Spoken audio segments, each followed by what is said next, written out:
Welcome to Signal Radio. I'm Mark Johnson with Signal Architecture and Research. So we're here with David Malda today from GGN Landscape Architects, great thinker, maker, tinkerer, and partner on projects. And we're going to have a chat today. So welcome, David. Thanks for being here. Thank you, Mark. Well, I think the way that this conversation came about with you was more than speaking about landscape architecture, or the built world. It's the things that we do in order to create that built world. Because I've admired your work for a long time, and many of the projects that you and your team here at GGN do don't exist anywhere else. They're one in a row. They don't exist until you get your hands and heads around them. And that's a big responsibility, because if you approach it with your opinion, then who knows if it's the right thing, right? So can we talk a little bit about where you start when you're figuring out a problem that no one knows how to articulate? Yeah, I think we often start with knowing that something's already been happening for a long time before we come into it. I think that's one of the biggest strategies, is to admit that you're joining midstream. And when you do that, you lose some of the anxiety of the new. Because one of the biggest challenges I think that we have in design is this feeling that we have to make the new great thing, and the value and worth of what we're doing is only measured relative to has it been done before. Though oddly, at the same time, I think a lot of the best work that we do is absolutely unique to where we are, because it could only be here. And it's that tension between new for new's sake versus new because it's here, not somewhere else. And finding the balance and in a relationship between those dynamics and the bigger history of design, et cetera, plus the absolutely specific of where you are, is where we find most of the richness. And what are the places that you might start? With Wenatchee, some of the first things that you brought to us were understanding the geology. We're in a valley, and there were some aha moments that came from that. And Can you talk about some of those aha moments that you find in other projects? Because that surely wasn't the first time you've done that. And the fluency with which you and the team dance outside the lines of landscape surface up is really poetic and technical all at the same time. Yeah, we often talk about that in the context of the word ground. So what's the stuff we're working with? Again, assume it's already there. I always say landscape is, kind of half conceptual and half physical. So it's how we understand stuff, but also that there's something already there. And we're trying to understand it, and we're trying to make it legible for ourselves, our teammates, or everyone we're working with, to be able to work with it and from it. Is so that we don't get into that trap of like, oh, well, what did so-and-so do there? Well, let's make sure to do that or do something different. We're not gauging our success relative to something else like that. So starting with the ground, we often try to ask this question, well, what is this place? And how did it get to be this way? Because when we say, how did it get to be this way, we're talking about time. We're talking about geological time. We're talking about people, individuals, communities, all of that. And it's all adding up to making this thing that we call the ground. And so for Wenatchee, that's the scale of a valley. That's the scale of mountains. It's also the scale of indigenous people that have been there for years and years and years, working with, relating to, modifying, changing that valley. And it's the stuff that's actually on the site today. It's the parking lot. It's the grass. It's all of those cultural assumptions that are embedded in that, and being able to see all of it at the same time, immersing ourselves in it. So when we're trying to come up with something that's next, not just something that's new, we're engaging that continuity. That's really, I think, why we try to set that base up, to give ourselves something to work with. Otherwise, it's terrifying. Right, because you're taking something and you're putting it out there rather than pulling it to you. It made me think of the difference that when you think about communications and advertising, there are magnets and there are bullhorns. And the bullhorns are like the billboard. Like, you want to get your thing out there and you want to sell it because you think it's really good. You have no idea whose eyes are going to see it. Maybe a lot of eyes will see it, and maybe it'll work, right? And then there's the magnet of drawing the right things to the solution and thinking about design in that way. Like a magnetic design solution does what you're talking about. Like, it figures out, like, what are all the factors that come together to make it so that it fits, and it was always there, right? And that's, we talk a lot about that too, that relationship between continuity and very intentional discontinuity, because there isn't an inevitability. When you immerse yourself in that history and all of those forces, there's not an inevitability to what comes next. That's that kind of, oh, it's nostalgic, that's why you're looking at history. It's not about nostalgia. It's about situating an informed response. But you still act, you still make, you still interpret what that next step is, and you're working with many, many folks to try to make sure that that's not just a singular narrative. But I think that's, for me, where the energy and excitement in a project really comes from, is that relationship between what's already there and what should come next. Because a lot of times just continuing what's going on isn't the right approach. And so that balance between continuity and discontinuity, that's a lot of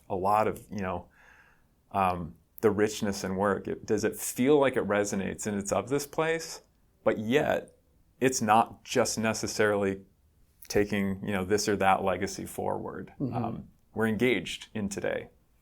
Right, and the engagement in today, that's the transition of something that is a thing to a place, right? So how do people, like folks that maybe don't speak that ground language, that don't speak that context language, that's even like a kind of a $5 word, like that don't speak that language, how do you and your team help folks join in that conversation so that they can contribute, so that when we're all gone, it's theirs, for them, by them, with them? Yeah, I think that's where the real power of narrative and storytelling in design is so important. If you show someone a design and say, do you like it or not, it's hard for a lot of people to even know what that means, because there's so many layers of drawing, interpretation, etc. If you can talk about the stories of this place, now we're having a conversation.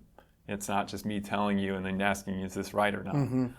So a lot of times in projects early on, when we're shaping up that base material, we're working with the place, we're telling stories, we're listening to stories, we're just trying to enrich and deepen that ground, right? That carries all of that is this place. But we need all of those viewpoints, we need all of those stories, and usually they're very particular. We talk about like the memory of, well, I came here when I was a kid, and all of those kinds of things contribute in a way that just taking data, doesn't do. And especially when we think about communities and places where the dominant historical narrative isn't nearly enough. So, narrative, storytelling, all of that is a significant contribution. And we have that dialogue around what is this place before we have any idea of what comes next. Because we want to build trust. We want to build that kind of back and forth, that dialogue through the place. So whenever something is proposed to come next, we're all comfortable that it's coming out of a good place. We've got enough of an agreement about where are we to begin with. And then it's a lot easier for folks to understand that next step, that proposal step, if it is in fact a design that's changing something physically. And sometimes it might just be storytelling. It might just be learning. We see a place differently. We transform it through understanding, not just by digging and mounding and planting something new. And one of the things we talked a lot about at Hemisphere and came up again in this project was when we use our opportunity to do something. Because every time we get to do a project, it's a very special opportunity it's an investment. A lot of time, a lot of care, and usually a lot of dollars are going to go into doing something. So if we start by saying, well, what's everything around it? How could we use this opportunity to make all of that other stuff make more sense? Because usually in so many cities, it's, well, it all made some sense, and then they ran the freeway through, or then they cut this off, and they cut. So if we focus more on like, well, if we did this, all of that stuff that happened 50 years ago could be challenged or changed.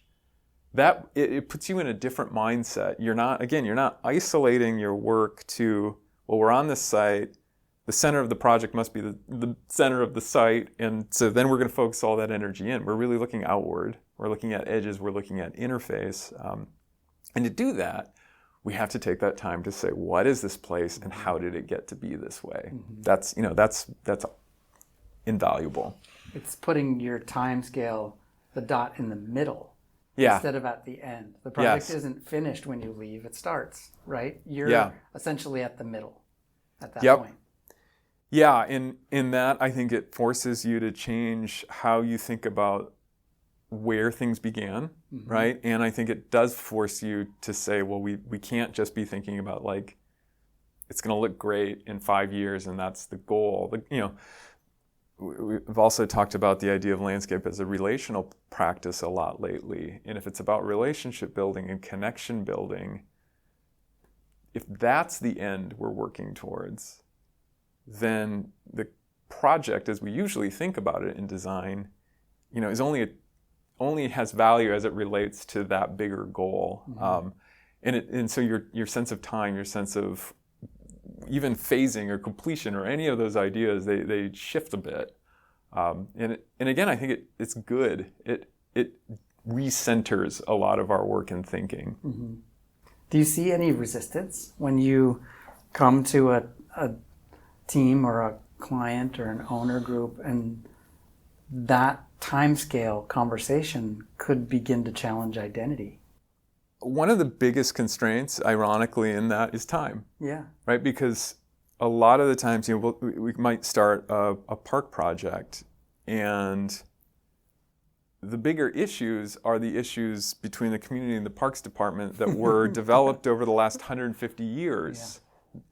They're not going to be solved in this, but we also don't want to say like, oh, but that's something else. Because again, we're engaging a continuity.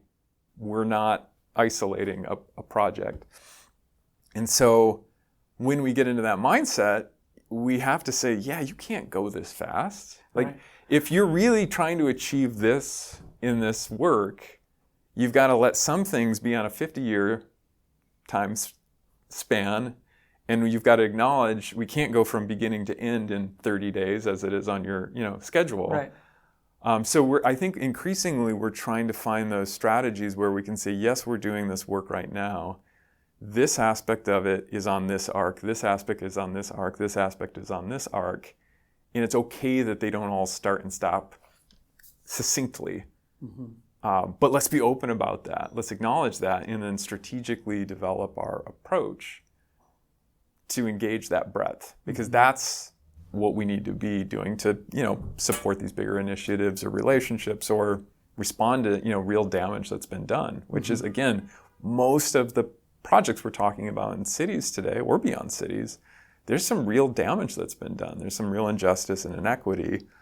And we've got to be thinking more broadly because it took a long time to get to this point. I mean, don't get me wrong. We can still design, build landscapes that have great impact. Certainly, from the beginning. And that's really good value. But what increasingly we're trying to engage the reality that once the park was decided, that you even needed a park and that we were going to call this thing a park, there is so much that's already loaded up at that point that may or may not be the best trajectory for the impact and need of a place in a community. So if we can think about that project formation phase, and not to say that then the designers should pick the site, but really say how do we know? I mean, that's one of the most fundamental universal, I would argue, aspects of design, challenges of design is how do you know? Because there's a leap of faith always in making something. And so how do you know? How do you know that this is the right intersection of place and community to respond to the needs? And part of that's understanding, well, where did it come from? But I think a lot of it is finding ways to acknowledge that this idea of making needs to come earlier, and it needs to be participatory. Like it needs to be community driven and co-created and all of that good stuff, because by the time it comes out as the RFP, where this is the project, it is this site, it is this big, it is this schedule, it is this, all of that, most of the real meat of the problem is already cooked into it. So that's why we're thinking in terms of place and community and connection building, not in terms of specific physical project outcomes this time around. Right. Yeah. And it's a cycle, like how do you break it? And I do think it's design professionals. We have a place and we have a responsibility. We do. To pause before we bring our best clever, our best ideas and our best capabilities. It's in our hands. And a lot of that is because the city's systems are giving it to us, and that's when we say, well, actually, no, we need to make the space for the communities, for the other voices to be able to shape this and guide this and lead this, really. Yeah. If we're gonna challenge the norms there, I think that's incredibly important, and I do think that shift is happening, but it takes every time still checking ourselves, because we're so good at jumping in and, hey, we've got the solution, we've got the answer, we'll be really clever. And that's not actually the problem that needs to be addressed. Right. If we do that with all of the context, yes.